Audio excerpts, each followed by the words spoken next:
The morning sun cast long shadows across the Camp Pendleton rifle range as Staff Sergeant Maria Santos adjusted her shooting mat for the third time. The concrete was still cold from the night air, and she could feel it seeping through her uniform as she settled into position. Around her, 24 Marines prepared for their monthly qualification shoot.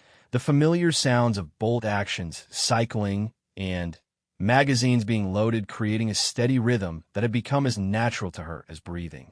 Maria had been doing this for 8 years now. 8 years of proving herself. 8 years of being the only woman in most rooms. 8 years of hearing whispered comments about quotas and lowered standards. But today felt different. Today, she wasn't just another Marine trying to qualify. Today, she was competing in the inter-service marksmanship competition, representing the Corps against the best shooters from every branch of the military. The competition had been announced 6 months ago, and when her commanding officer had recommended her, she'd felt a mixture of pride and terror. Pride because she knew she'd earned it through countless hours on the range, through scores that consistently placed her in the top 5% of all Marines. Terror because she knew that every eye would be on her, waiting for her to fail, waiting to confirm their suspicions that she didn't belong. She checked her rifle for the 100th time that morning. The M40A5 sniper rifle had been her constant companion for the past 3 years, and she knew every scratch on its stock, every slight variation in its trigger pull. The weapon had never let her down, and she'd never let it down either. But today wasn't about familiarity. Today was about precision under pressure, about performing when the stakes were higher than they'd ever been. The other competitors had arrived throughout the morning, and Maria had watched them with the careful eye of someone who understood that knowledge was power. There were Army Rangers, their confidence evident in the casual way they handled their weapons. Air Force pararescue jumpers, known for their ability to shoot accurately in impossible conditions. Navy SEALs, whose reputation preceded them like a shadow cast by their specialized training and classified missions. She noticed one SEAL in particular, not because he stood out, but because he didn't. While the others clustered together, sharing stories and comparing equipment, he worked alone. His movements were economical, purposeful, without the flash that some of the younger competitors displayed. He looked to be in his mid-30s, with graying temples and eyes that seemed to catalog everything around him without appearing to look directly at anything. When the range safety officer called for competitors to take their positions, Maria felt her heart rate increase slightly. This was normal. The slight elevation in pulse, the heightened awareness, the way sound seemed both sharper and more distant. She'd learned to use these physiological responses rather than fight them, to channel the energy they provided into the steady control her shooting required. The first stage of the competition was known shooting. Targets at known distances, starting at 300 yards and extending out to 800. Maria settled behind her rifle and began her breathing routine. In through the nose, hold for 2 seconds, out through the mouth. The technique slowed her heart rate and steadied her hands, preparing her body for the precise motor control that accurate shooting demanded. Through her scope, the 300-yard target appeared close enough to touch. The scoring rings were clearly defined, the X-ring in the center looking like a small black dot floating in the circular target. She'd shot this distance thousands of times in training, but training and competition were different animals entirely. Training was about building skill. Competition was about proving it. The command to commence firing echoed across the range, and Maria began her shot routine. Sight alignment, breathing control, trigger squeeze. The rifle recoiled against her shoulder with a familiar push, and through her scope, she could see the hole that appeared in the X-ring. First shot, dead center. The tension in her shoulders eased slightly. Around her, she could hear the steady crack of rifles as other competitors engaged their targets. The sounds created a rhythm that was almost musical, the various calibers and muzzle devices producing slightly different tones that blended together into the symphony of precision shooting. But Maria blocked it out, focusing entirely on the bubble of concentration that surrounded her position. Shot after shot, she worked through the string of fire. Each trigger squeeze was deliberate, each sight picture verified before the firing pin fell. Her shots grouped tightly in the center of the target, creating a cluster that would have made her instructors proud. But pride was a luxury she couldn't afford right now. There were 4 more distances to shoot, and each would present its own challenges. As the competitors moved to the 400-yard line, Maria caught sight of the scoreboard that had been set up near the firing line. Her name was third, behind an Army Ranger named Thompson and the quiet SEAL she'd noticed earlier. His name on the board read Petty Officer First Class J. Mitchell, and his score was perfect so far. Not just good, not just excellent, but mathematically perfect. The 400-yard targets required a different approach. The increased distance meant that environmental factors became more important. Wind speed and direction, temperature, humidity levels that could affect bullet flight in subtle but measurable ways. Maria pulled out her range card and made quick calculations, adjusting her scope's elevation and windage knobs with the practiced efficiency of someone who had done this calculation hundreds of times before. She glanced to her left and noticed that Mitchell was shooting without a range card, without a calculator, without any of the tools that most long-range shooters considered essential. He simply looked downrange, made minor adjustments to his scope, and settled into position. Either he was incredibly experienced or incredibly reckless. Given his scores so far, Maria suspected it was the former. The 400-yard string went as smoothly as the 300 had been. Maria's shots continued to group tightly, each impact visible through her scope as a small hole punched cleanly through the paper target. She was shooting well, better than she'd shot in months of practice, but she could see that Mitchell's performance remained flawless.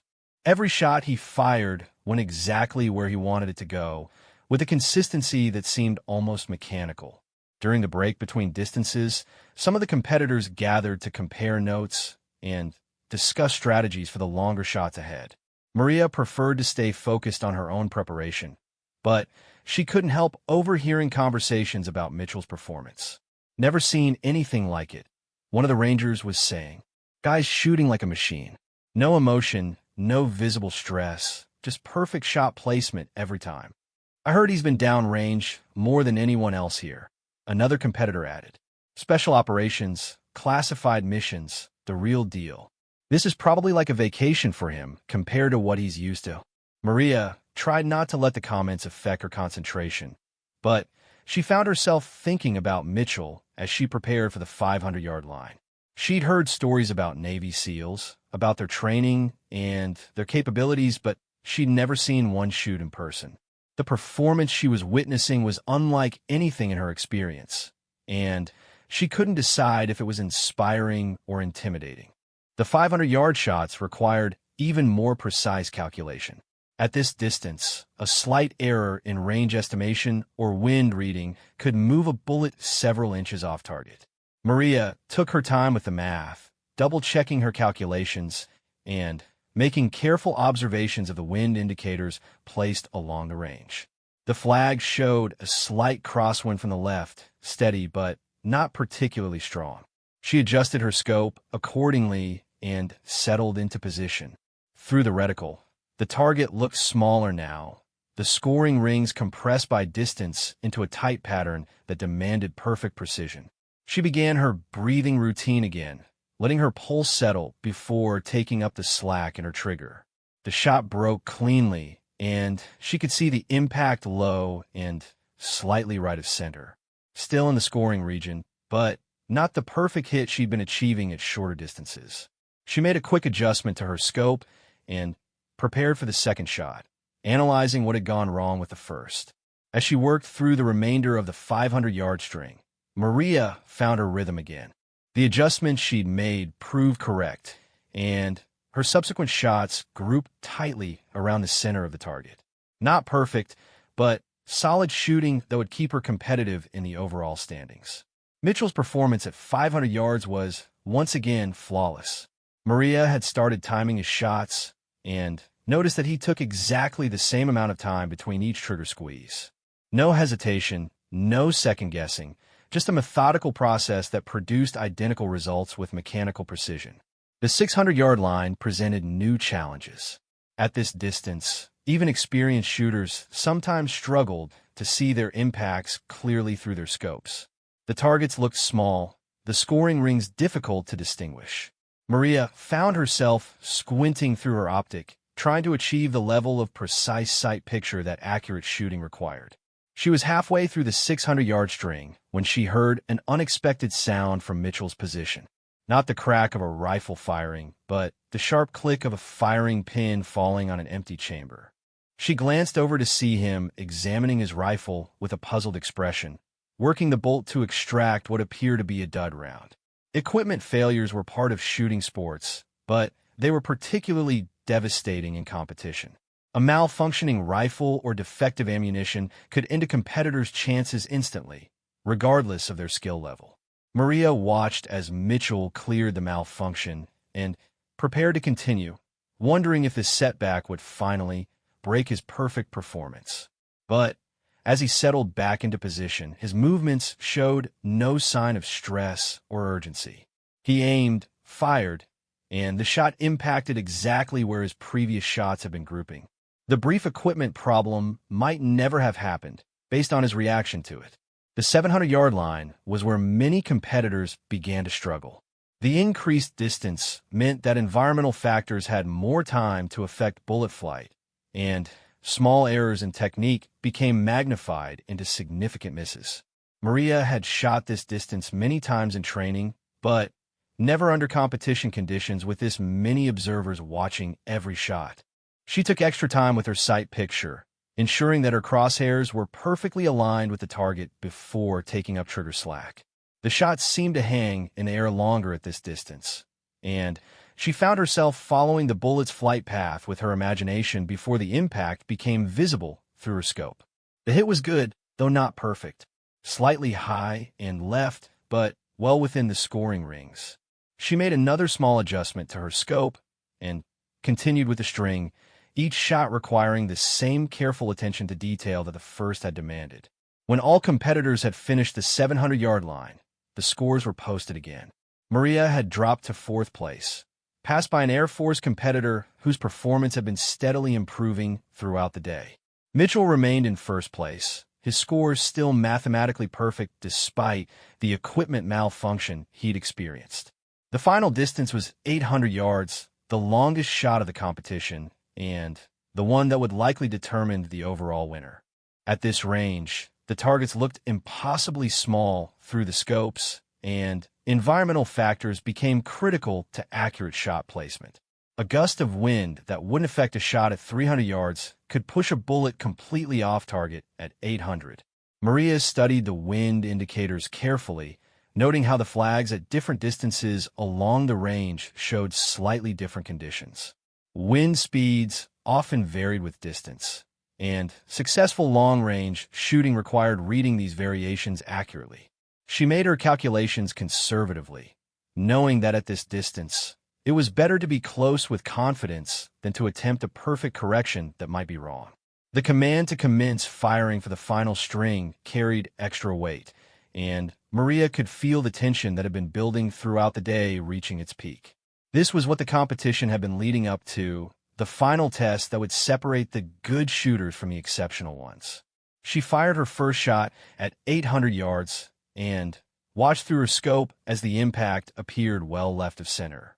The wind had been stronger than she'd calculated, pushing the bullet off course despite her careful preparations. She made a significant correction to her scope and prepared for the second shot, knowing that she needed to recover quickly if she wanted to remain competitive. The correction proved accurate, and her second shot impacted much closer to the target center. She continued through the remainder of the string, each shot requiring careful analysis of the wind conditions and precise adjustments to compensate for the environmental factors that made 800-yard shooting so challenging. As the final shots of the competition were fired, Maria found herself exhausted in a way that had nothing to do with physical exertion. The mental concentration required for precision shooting was draining, and she could feel the accumulated stress of the day settling into her muscles as the adrenaline began to fade. The final scores were being tallied as competitors began packing their equipment, and Maria tried not to think about where she might place. She'd shot well, better than she had any right to expect given the level of competition, but she knew that, well, might not be good enough today. When the final scores were posted 20 minutes later, Maria stared at the board in disbelief. She'd finished second overall, her combined score putting her just 3 points behind Mitchell, whose performance had remained virtually perfect throughout all 5 distances. Third place had gone to the Army Ranger Thompson, followed by the Air Force pararescue jumper who'd been climbing the standings all day. The announcement drew polite applause from the assembled competitors and observers, but Maria barely heard it. Second place in an inter-service competition was beyond anything she dared hope for when the day began. She'd outshot Rangers, Special Forces operators, and elite airmen who had reputations that preceded them like legends. The recognition felt surreal, almost too significant to process. As she began breaking down her rifle and packing her equipment, Maria became aware of someone approaching her position. She looked up to see Mitchell walking toward her, his own gear already packed and slung over his shoulder. Up close, she could see details that distance had obscured. The quiet confidence in his bearing, the calloused hands that spoke of years handling weapons and equipment, the small scars that suggested experience in places where mistakes had permanent consequences. "Outstanding shooting today," he said, extending his hand. His voice was calm, measured, with the kind of certainty that came from someone accustomed to being listened to. "I've been watching you throughout the competition. Your fundamentals are solid, and your consistency under pressure is impressive." Maria shook his hand, surprised by the directness of his approach. Most of the other competitors had offered congratulations in passing, the kind of polite recognition that followed competitive events.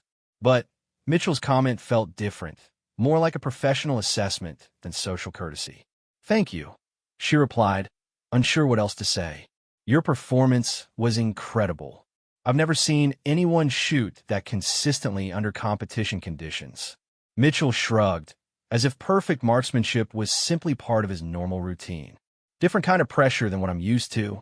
Today was actually relaxing compared to most of my shooting." The comment was delivered without boasting or false modesty, simply a statement of fact.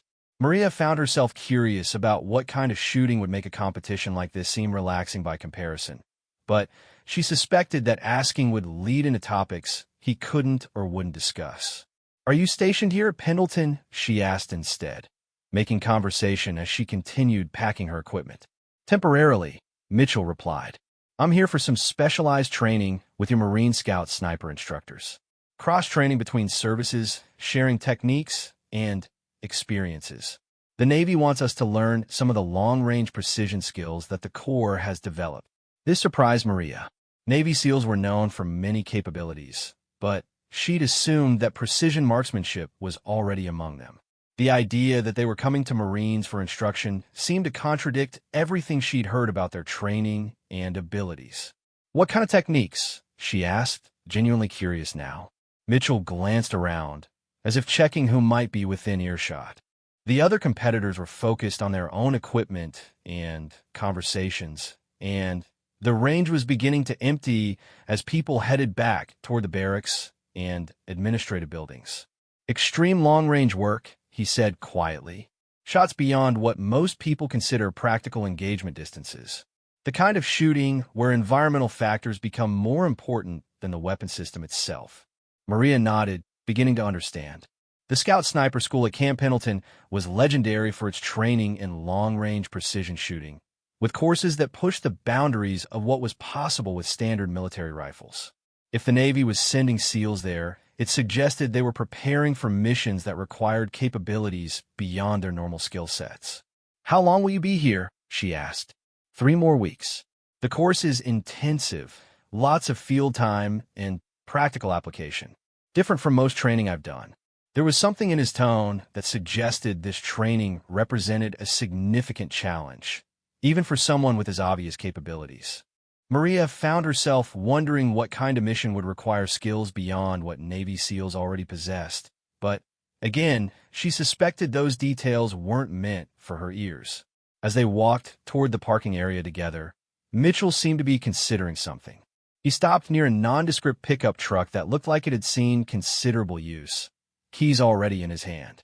The instructors mentioned they might need additional qualified personnel to help with some of the advanced training scenarios, he said, not quite looking at her. Personnel with demonstrated marksmanship skills and the security clearance to observe certain techniques. Maria felt her pulse quicken slightly. What kind of scenarios? Field training exercises that simulate real-world conditions.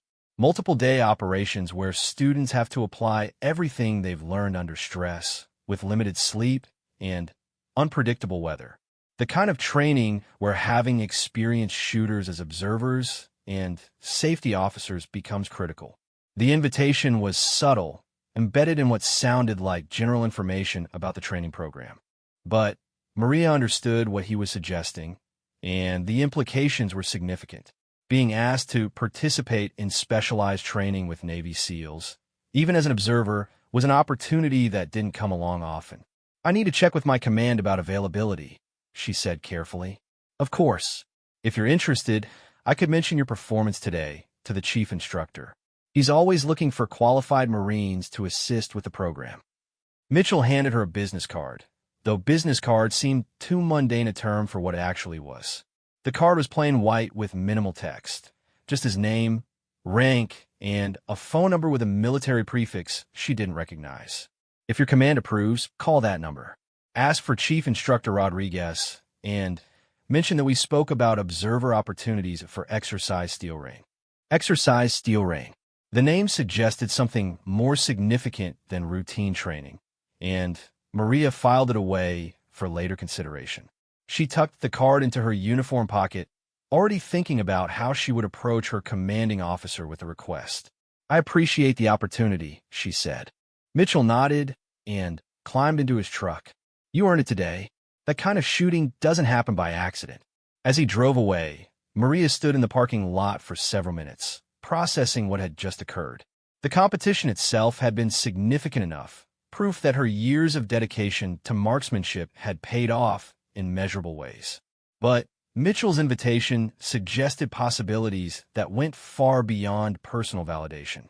She'd heard rumors about joint training exercises, about specialized programs that brought together the best personnel from different services for purposes that weren't discussed in normal military channels. The opportunity to observe such training, to learn techniques that weren't taught in standard marksmanship courses, represented a chance to advance her skills in ways that normal assignments couldn't provide. The drive back to her barracks gave her time to think about how she would present this opportunity to her command. Military bureaucracy required careful navigation, and requests to participate in training outside normal channels needed to be framed correctly to receive approval. She would need to emphasize the professional development aspects, the value of cross-training experience, and the potential benefits to her unit's overall capabilities. Her commanding officer, Lieutenant Colonel Davis, was known for supporting Marines who showed initiative in developing their skills. He'd been the one to recommend her for the competition, and he'd consistently encouraged her to pursue advanced training opportunities when they became available. But this request would be different from asking to attend a standard course or school. Maria spent the evening researching what she could find about Exercise Steel Rain and Marine Scout Sniper advanced training programs. The information available through normal channels was limited, mostly general descriptions of long-range marksmanship techniques and field training methodologies. But the limited information she found suggested that the program was indeed specialized, designed for personnel who would be operating in environments where standard military training wasn't sufficient. The next morning, she requested an appointment with Lieutenant Colonel Davis and spent considerable time preparing her presentation. She outlined her performance in the competition, Mitchell's invitation, and the potential benefits that participation in advanced training could provide to her unit. She emphasized that this would be observational training, not a commitment that would remove her from normal duties for extended periods. Lieutenant Colonel Davis listened to her request with the careful attention he gave to all matters involving his Marines' professional development. He asked detailed questions about the nature of the training, the time commitments involved, and the potential impact on her regular responsibilities. This SEAL, Mitchell, he said finally. What was your impression of him? Maria considered the question carefully. Professional, highly skilled. He didn't talk much about himself, but his performance spoke for itself. The invitation seemed genuine, not political or social. Davis nodded. The Scout Sniper School has an excellent reputation, and cross-training opportunities with other services can be valuable. But specialized training often comes with expectations about future assignments or commitments. This was a concern Maria had anticipated. Advanced training sometimes came with obligations to use those skills in specific ways, and she wanted to be clear about what she was committing to. Understand, sir. I made it clear that any participation would need to be approved through proper channels and wouldn't conflict with my existing obligations. I'll make some inquiries about this exercise steel rain and get back to you within a few days. If the training is what it appears to be, and if it doesn't conflict with our operational schedule, I'm inclined to approve your participation. The conversation ended with Maria feeling cautiously optimistic. Davis's response had been more positive than she'd expected, and his willingness to investigate the opportunity suggested that he saw value in it beyond her personal interests. 3 days later, she was called back to Davis's office. This time, his expression was more serious, and there was a folder on his desk that hadn't been there during their previous conversation. I've received information about Exercise Steel Rain, he began. It's a legitimate training program operated jointly by Marine Scout Sniper School and Naval Special Warfare. The training scenarios are designed to prepare personnel for operations in environments where standard engagement rules don't apply. He paused, choosing his words carefully. The program has a security classification that requires additional clearance verification. Your existing clearance is sufficient, but participation would require a non-disclosure agreement regarding specific techniques and procedures. Maria had expected this. Any training that involved Navy SEALs would likely include classified elements, and non-disclosure agreements were standard for such activities. Understand, sir. There's one more thing, Davis continued. The training schedule would require you to be available for 3 consecutive weekends, plus 2 weeks of annual leave time. The intensity of the program means that participants need to be fully committed during the training periods. The time requirement was more than Maria had expected, but it wasn't unreasonable for specialized training. 3 weekends and 2 weeks of leave time was significant, but not impossible to arrange. If you're still interested after understanding these requirements, I'm prepared to approve your participation. The professional development opportunities appear to be substantial, and the cross-training experience could benefit our entire unit. Maria felt a surge of excitement that she tried to keep from showing in her expression. Yes, sir. I'm very interested. Davis signed several forms and handed her a packet of paperwork. Call the number your SEAL friend provided and tell them that Lieutenant Colonel Davis has approved your participation in Exercise Steel Rain. They'll coordinate the details with you directly. Walking out of Davis's office, Maria felt like her career had just taken a significant turn. The competition had been validation of her marksmanship skills, but the invitation to participate in specialized training represented something larger, an opportunity to learn capabilities that weren't available through normal military channels. She called the number on Mitchell's car that afternoon, speaking with Chief Instructor Rodriguez, who sounded exactly like what she'd expected from a Marine Scout sniper instructor: direct, professional, and intensely focused on details. He confirmed the training schedule, provided additional administrative information, and explained what equipment she would need to bring. Petty Officer Mitchell spoke highly of your performance at the competition, Rodriguez added near the end of the conversation. The training scenarios we'll be running are designed to challenge experienced shooters. Having qualified personnel as observers helps ensure safety while maintaining realism. The call ended with a reporting date 3 weeks away, giving Maria time to complete her normal duties and prepare for what promised to be unlike any training she'd experienced before. As she marked the dates on her calendar, she found herself wondering what exactly she'd committed to and whether her shooting skills would prove adequate for whatever challenges Exercise Steel Rain would present. The morning Maria reported for Exercise Steel Rain The fog hung thick over the mountains east of Camp Pendleton, creating a gray wall that obscured the training area's distant ridgelines. She arrived at the designated checkpoint before dawn, carrying the equipment Rodriguez had specified: her rifle, field gear, and enough supplies for what could potentially stretch into a multi-day exercise. The staging area was unlike anything she'd seen for normal training events. Instead of the typical organized chaos of military exercises, everything here was quiet, methodical, with an undercurrent of serious purpose that made even casual conversations seem subdued. Personnel moved with the kind of economy of motion that spoke of extensive experience in environments where unnecessary noise or movement could have serious consequences. Mitchell was already there, along with 5 other SEALs she hadn't met before. Each carried equipment that looked standard from a distance, but revealed specialized modifications upon closer inspection. Rifles that had been customized for specific roles, optics that cost more than most people's cars, and gear that showed the kind of wear patterns that came from use in places that didn't appear on tourist maps. Chief Instructor Rodriguez approached as Maria completed her equipment check. He was smaller than she'd expected, maybe 5 feet 8 inches, but he moved with the kind of controlled intensity that made physical size irrelevant.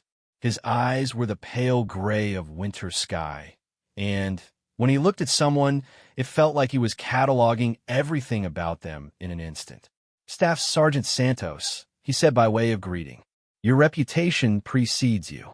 Petty Officer Mitchell's assessment of your capabilities was favorable.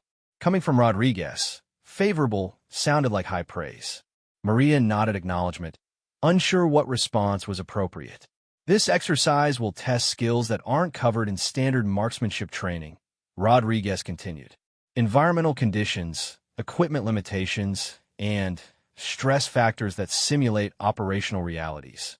Your role as an observer means you'll see everything, but you won't be evaluated on performance." He handed her a folder containing what appeared to be scenario briefings and safety protocols.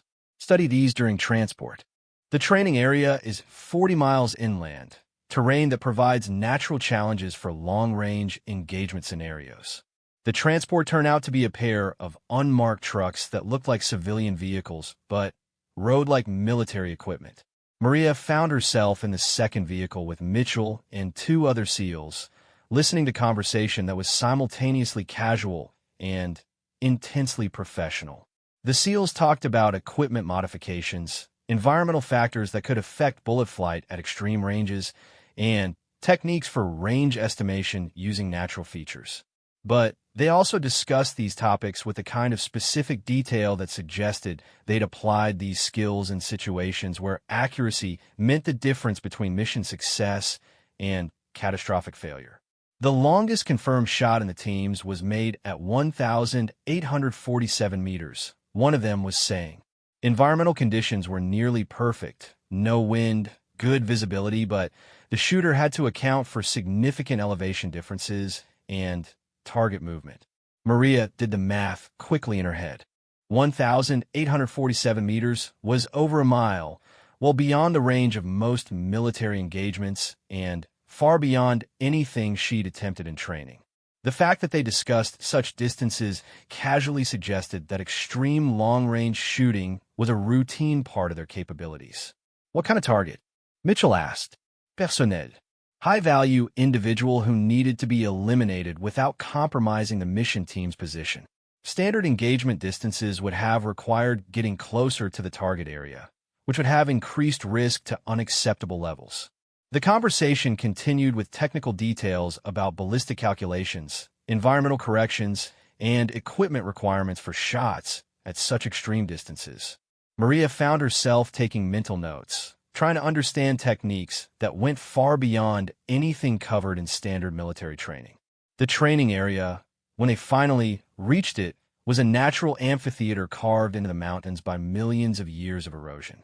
Steep ridgelines provided elevated firing positions, while the valley floor offered target placement opportunities at distances ranging from 800 meters to well over 2 miles. Natural rock formations created realistic terrain features that would be found in operational environments around the world. Rodriguez gathered the group at a central briefing area and outlined the exercise scenario. You're operating in hostile territory with limited support and resupply options. Primary mission is elimination of high-value targets at maximum standoff distance. Secondary mission is intelligence gathering through observation and documentation. He pointed to a topographical map that showed the training area in detail. Target locations have been established at various points throughout the valley. Distances range from 1,200 meters to 2,800 meters. Environmental conditions will vary throughout the exercise as weather patterns change. Maria studied the map and felt her understanding of the exercise's scope expanding dramatically. 2,800 meters was nearly 2 miles beyond the effective range of most military rifle systems. Achieving accuracy at such distances required not just exceptional marksmanship skills, but also sophisticated understanding of ballistics, meteorology, and equipment capabilities. Weather forecast shows variable conditions over the next 3 days, Rodriguez continued. Wind speeds from 5 to 25 knots, temperature variations of 40 degrees, and possible precipitation. These factors will significantly impact shot placement at extended ranges. The first day's training focused on equipment preparation and range estimation techniques. Maria watched as the SEALs prepared their weapons with methodical precision, making adjustments to scopes and checking ballistic calculators that looked more like small computers than standard military equipment. Mitchell's rifle, she noticed, was unlike anything she'd seen before. The stock had been modified for his specific dimensions. The barrel was heavier than standard military rifles, and the scope was a massive piece of precision optics that probably cost more than her car. But it was the small details that revealed the weapon's true purpose. Custom trigger components, specialized muzzle devices, and a bipod system that allowed for micro-adjustments in positioning. Each rifle system is configured for specific mission parameters, he explained, noticing her interest. Barrel length, twist rate, scope magnification, even the trigger pull weight are all selected based on the expected engagement distances and environmental conditions. He demonstrated the ballistic calculator, showing her how environmental factors were input to generate firing solutions for specific distances. Wind speed and direction, temperature, humidity, altitude, even the rotation of the Earth all affected bullet flight at extreme ranges. At 2,000 meters, a 5-knot crosswind can move a bullet 18 inches off target, Mitchell explained. Temperature differences of 20 degrees can cause vertical displacement of 12 inches. These aren't factors you can estimate or guess about. They have to be measured and calculated precisely. The complexity was staggering. Maria had always considered herself a skilled marksman, but watching the preparation required for extreme long-range shooting made her realize how much she didn't know. The level of technical knowledge required was like learning an entirely new profession. The first practical exercise involved range estimation using natural features. Rodriguez placed targets at unknown distances throughout the valley, and participants had to determine range using only visual observation and basic mathematical techniques. No laser rangefinders, no GPS coordinates, just eyes and experience. Maria watched as each SEAL studied the targets through high-power spotting scopes, making calculations based on the apparent size of objects and the way atmospheric conditions affected visibility. Their estimates, when compared to actual measured distances, were accurate to within 50 meters at ranges exceeding 1.5 miles. How do they do that? She asked Rodriguez during a break between exercises. Experience, he replied simply. Years of training in different environments, learning how distance affects visual perception under various conditions. But also systematic study of ballistics, meteorology, and physics. Extreme long-range shooting is as much science as art. The afternoon brought the first actual shooting exercise, with targets placed at 1,200 meters. Even at this relatively short distance for the exercise, the targets looked impossibly small through the scopes. Maria could barely make out the scoring rings, let alone achieve the kind of precision she was accustomed to at normal shooting distances. Watching the SEALs engage these targets was like observing a different level of marksmanship entirely. Each shot was preceded by extensive calculation and environmental analysis.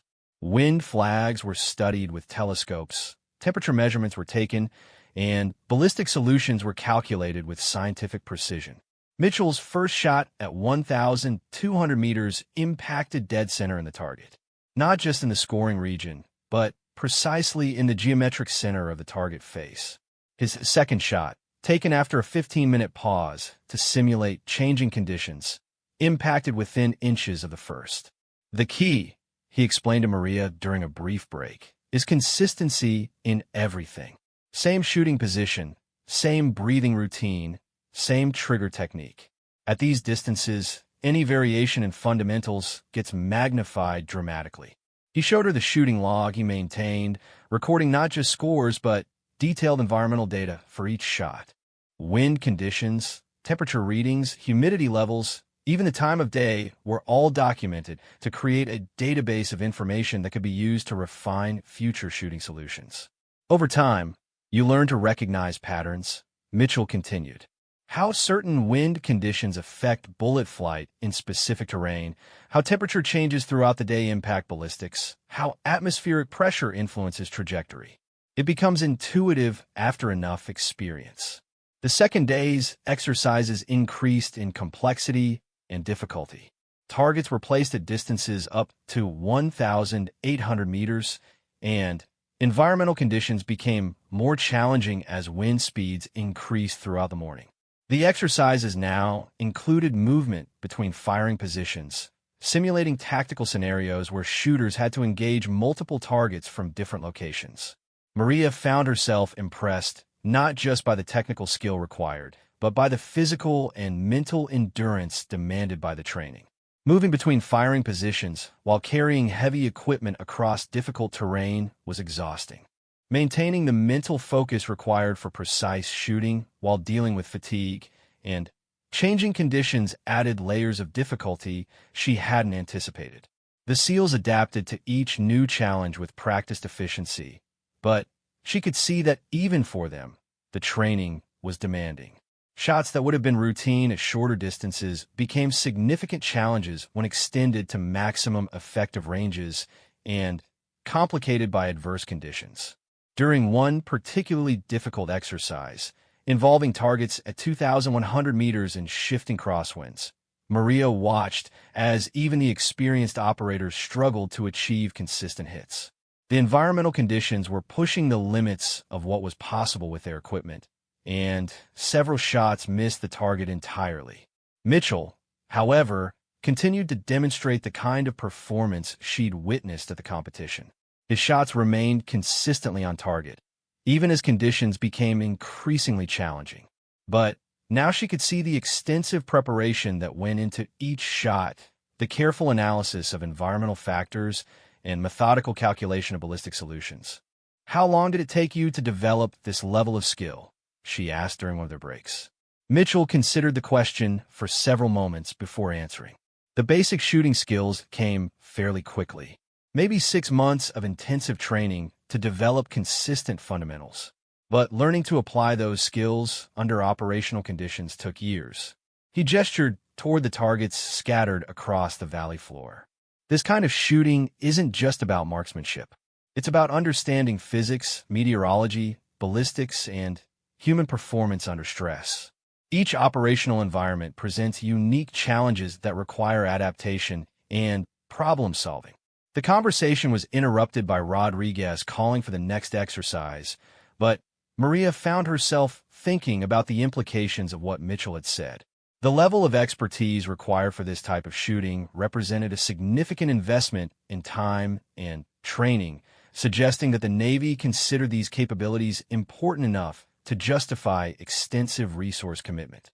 The third day brought weather that transformed the exercise into something approaching operational conditions.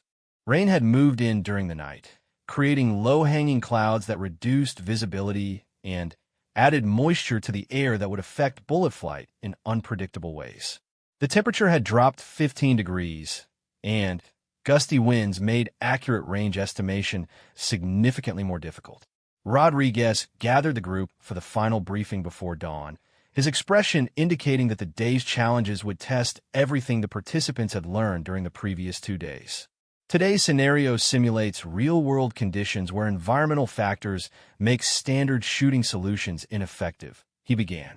Visibility is reduced, weather conditions are variable, and target distances have been extended to maximum effective ranges for the weapon systems you're using.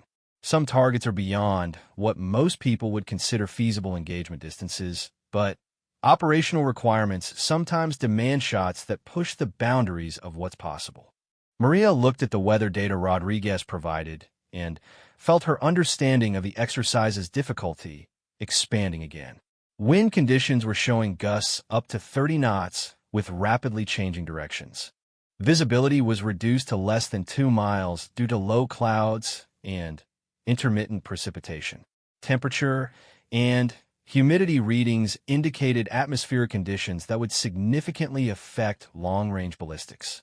The target locations for the final exercise were marked on an updated map, and Maria realized that several were placed at distances exceeding 2,500 meters. At such ranges, even perfect shooting technique will be challenged by the weapon system's inherent limitations and the effects of adverse weather conditions.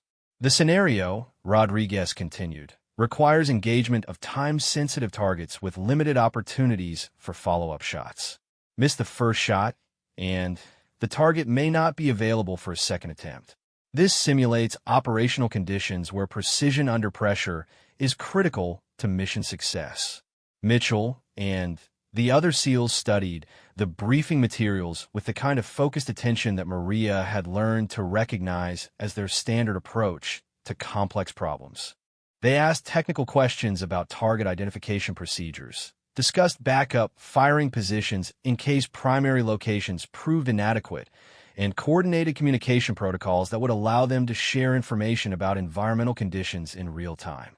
The first target engagement was scheduled for 0800 hours, giving participants 2 hours to move to their assigned positions and prepare for what promised to be the most challenging shooting of the exercise. Maria accompanied Mitchell to his firing position, a natural shelf of rock that provided a commanding view of the valley floor nearly a mile and a half below. Setting up for the shot required extensive preparation that had become routine over the previous 2 days.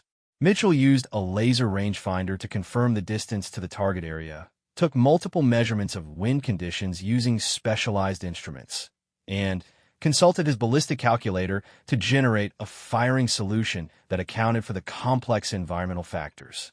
Range to target is 2,347 meters, he reported into his radio. Wind conditions variable, 8 to 18 knots from the northwest with periodic gusts. Temperature 38 degrees, humidity 72%. Through his spotting scope, Maria could barely make out the target, a silhouette roughly the size of a human torso placed against a natural backdrop that made detection difficult even with high-power optics.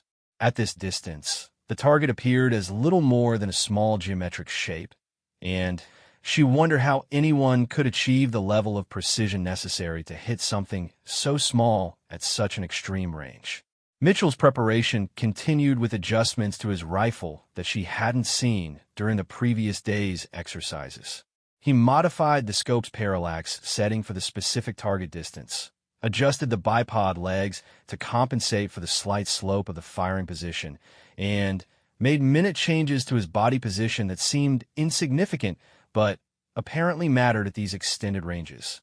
At distances beyond 2,000 meters, everything matters, he explained as he worked. The angle of the rifle relative to gravity, the consistency of the cheek weld against the stock, even the way you grip the pistol grip can affect shot placement. Small variations in technique get magnified dramatically by distance. The radio crackled with updates from other firing positions as the exercise participants reported their readiness and shared environmental observations. The wind conditions were proving particularly challenging, with different locations reporting significantly different readings that suggested complex air currents created by the terrain. Wind at my position is 15 knots from 290 degrees, reported one of the other SEALs. But the flags downrange are showing different conditions. Looks like the wind is shifting direction as it moves through the valley. This was a complication that Maria hadn't anticipated. She'd assumed that wind conditions would be relatively consistent across the target area, but the geography was creating microenvironments with different atmospheric characteristics. Achieving accuracy under such conditions required not just measurement of current conditions, but prediction of how those conditions might vary along the bullet's flight path. Mitchell studied the various wind indicators visible through his scope, flags, and vegetation at different points along the route his bullet would travel. I'm seeing at least 3 different wind zones between here and the target, he observed.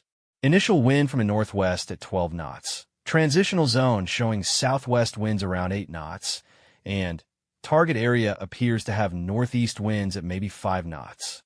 The complexity of the ballistic calculation required to account for such variable conditions was beyond Maria's understanding, but she watched as Mitchell input various parameters into his calculator and studied the results.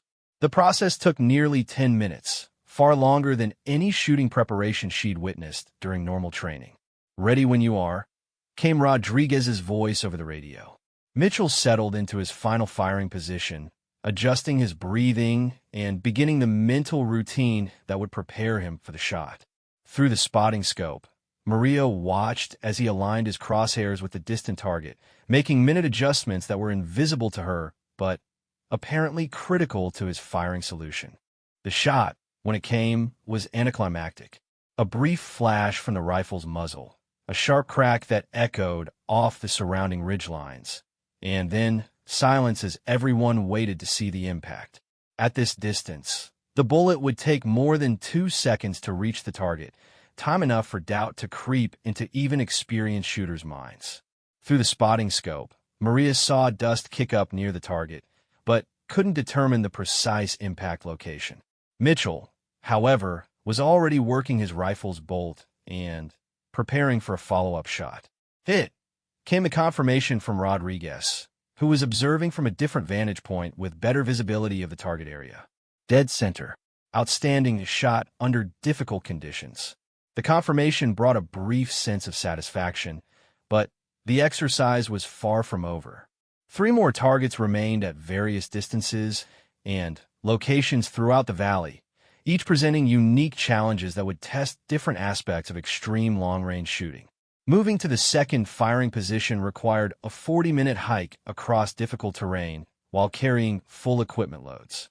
The SEALs moved with practiced efficiency, but Maria could feel the cumulative effects of 3 days of intensive training beginning to affect her endurance. The physical demands of the exercise, combined with the mental stress of constant observation and learning, were more challenging than she'd anticipated. The second target was positioned at 1,956 meters, a shorter distance than the first, but located in a position that required shooting across a significant elevation change. The firing position was nearly 800 feet higher than the target area, creating ballistic complications that Mitchell explained as they prepared for the engagement. "Shooting at steep angles changes the effective distance for ballistic purposes," he said while adjusting his scope. "The bullet experiences less gravitational drop when fired at a significant downward angle, so we have to adjust our elevation settings accordingly." He demonstrated the calculation using his ballistic computer, showing how the steep angle affected the trajectory solution. At extreme ranges, even small errors in angle compensation could result in significant misses, and the math required to correct for such factors was beyond what most shooters ever encountered. The environmental conditions at this location were different from the first firing position, with wind speeds that were lower but more variable in direction. Instead of consistent wind from one direction, the air currents were shifting constantly, making it nearly impossible to predict conditions during the bullet's flight time. "This is where experience becomes more important than calculation," Mitchell observed. "The math can give you a starting point, but reading constantly changing wind conditions requires intuition developed through years of shooting under similar circumstances." He spent nearly 15 minutes observing the wind patterns before taking the shot, studying vegetation movement and dust patterns to understand how the air was moving through the target area. When he finally fired, the shot placement was again precise, confirming that his ability to read environmental conditions was as refined as his technical shooting skills. The third target presented the most challenging engagement of the exercise. Located at 2,634 meters, it was positioned in a location that could only be engaged from a single firing position that offered no cover or concealment. The shot would have to be made from an exposed ridge, where the shooter will be visible to anyone observing from the target area. In operational conditions, this would be a high-risk engagement, Rodriguez explained over the radio. Maximum exposure time would be measured in seconds, with no opportunity for ranging shots or extensive preparation. The scenario required Mitchell to move to the firing position, acquire the target, calculate a firing solution, and engage within a specified time limit that simulated the brief window of opportunity that might be available during actual operations. The pressure was unlike anything Maria had observed during the previous day's training. Mitchell approached the challenge with the same methodical precision he'd demonstrated throughout the exercise, but his movements were faster, more economical. He reached the firing position and immediately began his preparation routine, taking range and environmental measurements while simultaneously setting up his rifle. The target at this distance was barely visible even through high-power optics. Maria could see a small shape that might be the target's silhouette, but couldn't distinguish any details that would allow for precise aim-point selection.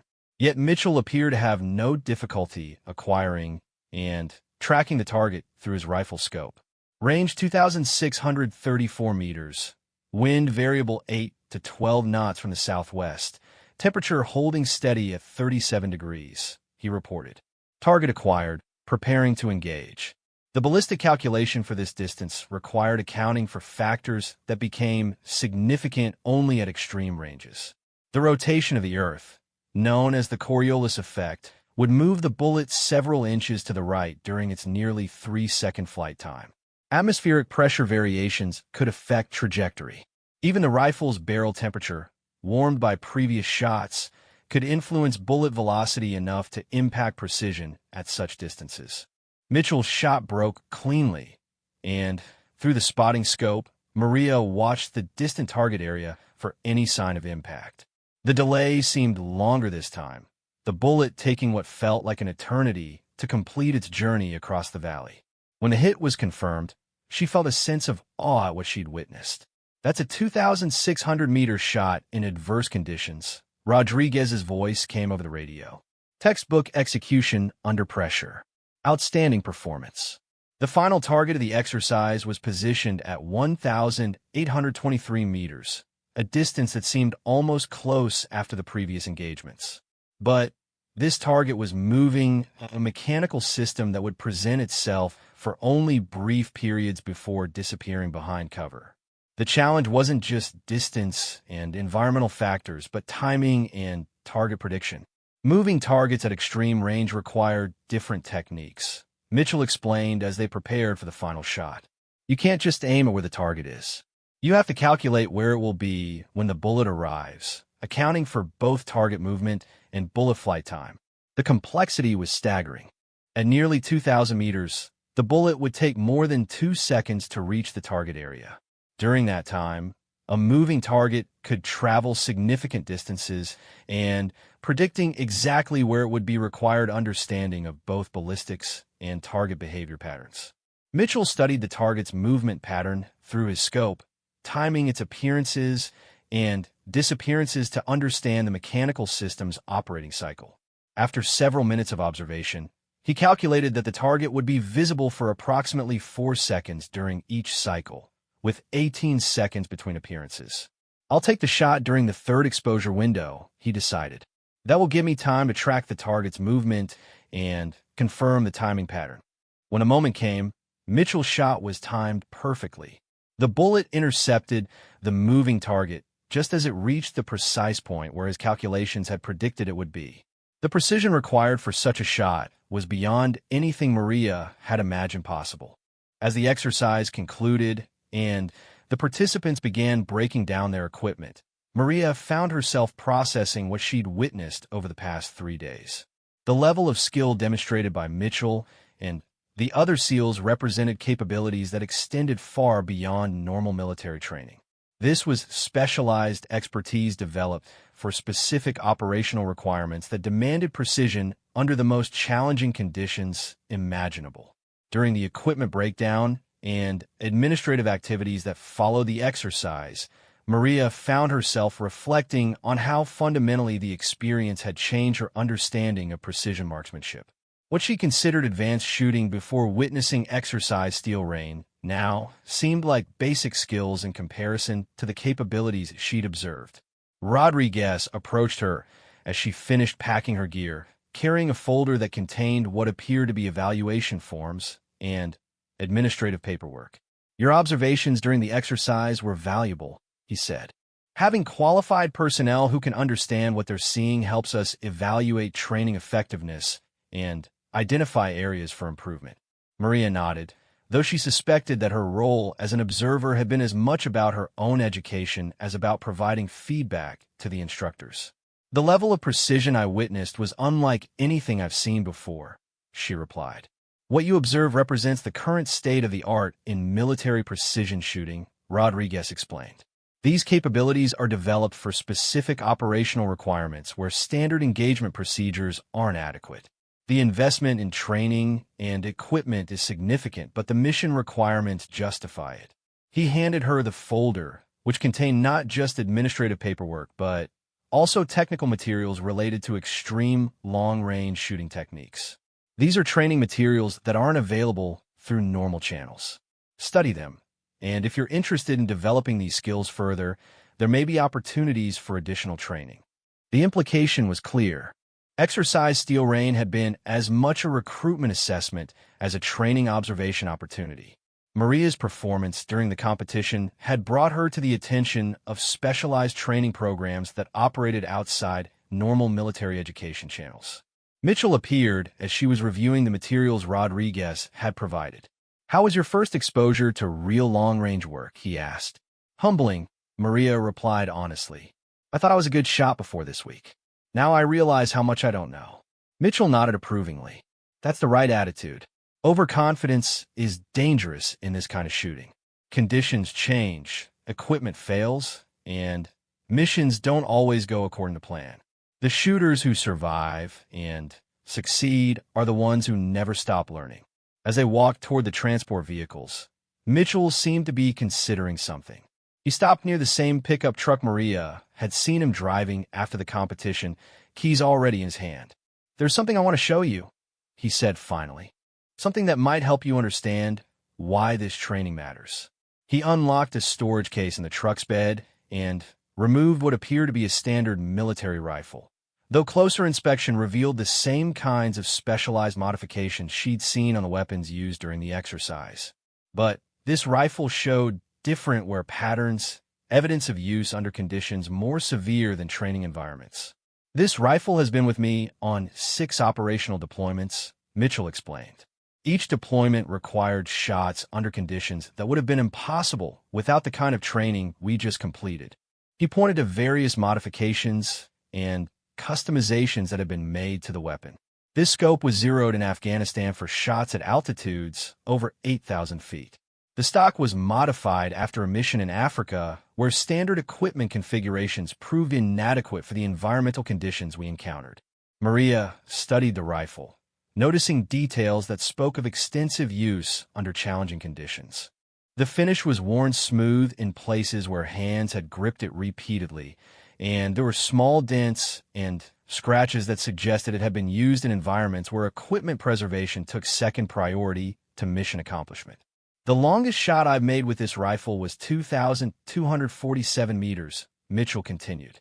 "High-value target in mountainous terrain where standard engagement distances would have required our team to move into areas controlled by hostile forces. The shot eliminated the target and allowed the mission to continue without compromise." This was the first time during their acquaintance that Mitchell had spoken directly about operational experiences, and Maria understood that he was sharing information that wasn't normally discussed with personnel outside his immediate community. "How often do missions require shots at such extreme distances?" she asked. Mitchell considered the question carefully before responding. "More often than most people realize. Modern warfare often involves operations in terrain where traditional engagement ranges don't apply. Mountains, urban environments, coastal areas where long sightlines are available, but close approach isn't feasible." He gestured toward the training area they were leaving. "Exercise Steel Rain simulates conditions we've encountered repeatedly during operational deployments. Environmental challenges, equipment limitations, time pressure, and the requirement for first-round hits under circumstances where failure isn't acceptable." The drive back to Camp Pendleton gave Maria time to process not just what she'd learned during the exercise, but the implications of what Mitchell had shared about operational requirements. The specialized capabilities she'd witnessed weren't just impressive demonstrations of marksmanship skill. They were tools developed for specific mission requirements that demanded precision under the most challenging conditions imaginable. During the journey, the conversation among the SEALs continued to focus on technical aspects of the training they completed, but now Maria could understand the context for their discussions. They weren't just talking about shooting techniques in abstract terms. They were analyzing capabilities that had direct application to missions they might be assigned in the near future. Environmental conditions during this exercise were actually moderate compared to some operational deployments, one of them observed. "I remember a mission in the Hindu Kush where we had to make precision shots at altitude in weather conditions that would have grounded aircraft. Temperature variations were the biggest challenge," another added. "Shots calculated for morning conditions were completely wrong by afternoon due to thermal effects on ballistics. Had to recalculate firing solutions multiple times throughout the operation." These casual references to operational experiences provided glimpses into a world of military operations that existed far from public awareness. Maria began to understand that the capabilities she'd observed during Exercise Steel Rain weren't developed for hypothetical scenarios, but for mission requirements that Navy SEALs encountered regularly during their assignments. When they reached Camp Pendleton, Rodriguez pulled Maria aside for a final debrief conversation. "Your security clearance and demonstrated marksmanship skills qualify you for additional training opportunities that might interest you," he began. "The Marine Corps maintains specialized training programs for personnel who show aptitude for extreme long-range work. These programs operate in conjunction with other services and provide capabilities that aren't available through standard military education channels." He handed her another business card, this one bearing only a phone number and a numeric code she didn't recognize. "If you're interested in developing the skills you observed this week, call that number and reference the code printed on the card. The training commitment would be significant, but the professional development opportunities are substantial." Maria accepted the card, understanding that she was being offered access to capabilities that represented the cutting edge of military marksmanship. The opportunity was significant, but it would also represent a substantial commitment to developing skills that would likely lead to assignments outside normal Marine Corps career paths. As she drove back to her barracks that evening, Maria found herself thinking about the choice she was facing. Exercise Steel Rain had demonstrated capabilities that went far beyond anything she'd previously considered possible, but accessing those capabilities would require commitments that could fundamentally change her military career. The technical materials Rodriguez had provided contained information about ballistics, environmental factors, and equipment requirements that would take months to fully understand. But studying them would be only the beginning. Developing the skills she'd witnessed would require years of intensive training under conditions that would challenge every aspect of her capabilities. Mitchell had mentioned 6 operational deployments where extreme long-range capabilities had been mission-critical. The specialized training programs Rodriguez had described would likely lead to assignments where those same capabilities would be required. The question was whether she was prepared for the level of commitment that such assignments would demand. Over the following days, Maria studied the materials Rodriguez had provided and researched what she could find about Marine Corps specialized marksmanship programs. The information available through normal channels was limited, but she was able to piece together enough details to understand that the training opportunities she'd been offered represented access to capabilities that were available to very few military personnel. The decision, when she finally made it, came after a conversation with Lieutenant Colonel Davis about her career goals and the potential impact of specialized training on her future assignments. Davis had been supportive of her participation in Exercise Steel Rain, and his guidance proved valuable in understanding the implications of pursuing advanced training. Specialized capabilities often come with specialized assignments, he cautioned. The training you're considering would qualify you for missions that most Marines never see, but it would also limit your assignment options to units that require those specific skills. Maria understood the trade-offs involved. Pursuing extreme long-range marksmanship training would open doors to capabilities and assignments that represented the cutting edge of military operations. But it would also commit her to a career path that was more specialized and potentially more dangerous than her current trajectory. When she finally called the number Rodriguez had provided, she did so with full understanding of what she was committing to. The conversation that followed was brief and professional, focused on administrative details and training schedules rather than philosophical discussions about career decisions. 3 weeks later, Maria reported to a training facility whose location and purpose weren't advertised in any official military publications. The program she'd committed to would last 18 months and would transform her from a skilled marksman into something approaching the level of capability she'd witnessed during Exercise Steel Rain. The first day of training began before dawn, with equipment issue and administrative processing that felt familiar despite the specialized nature of the program. But when the actual training began, Maria realized that everything she thought she knew about precision shooting was merely the foundation for capabilities that pushed the boundaries of what was physically possible.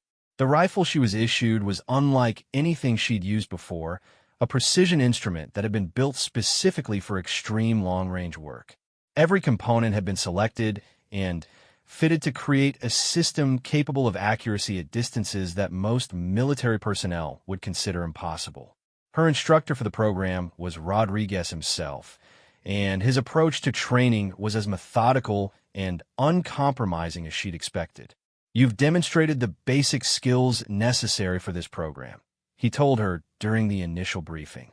"Now we're going to rebuild everything you know about shooting from the ground up." As Maria settled into the routine of intensive training that would consume the next year and a half of her life, she found herself thinking about the moment when Mitchell had offered her the opportunity that led to this point. A simple conversation after a marksmanship competition had opened doors to capabilities she'd never imagined possible. The journey from that conversation to this specialized training facility represented more than just professional development. It was a transformation from skilled marksman to precision specialist, from conventional Marine to someone capable of missions that required the most advanced capabilities available to military forces. 18 months later, when her training was complete, Maria would carry a rifle similar to the one Mitchell had shown her, with its worn finish and specialized modifications that spoke of operational use under the most challenging conditions imaginable. But more importantly, she would possess the skills and knowledge necessary to apply those capabilities when missions demanded precision at the very limits of what was possible. The transition from conventional marksmanship to extreme long-range precision had begun with a competition where she'd finished second to a Navy SEAL whose performance had seemed almost mechanical in its consistency. It would conclude with capabilities that matched his own, and with assignment to missions where those capabilities would be tested under conditions that would make Exercise Steel Rain seem like routine training.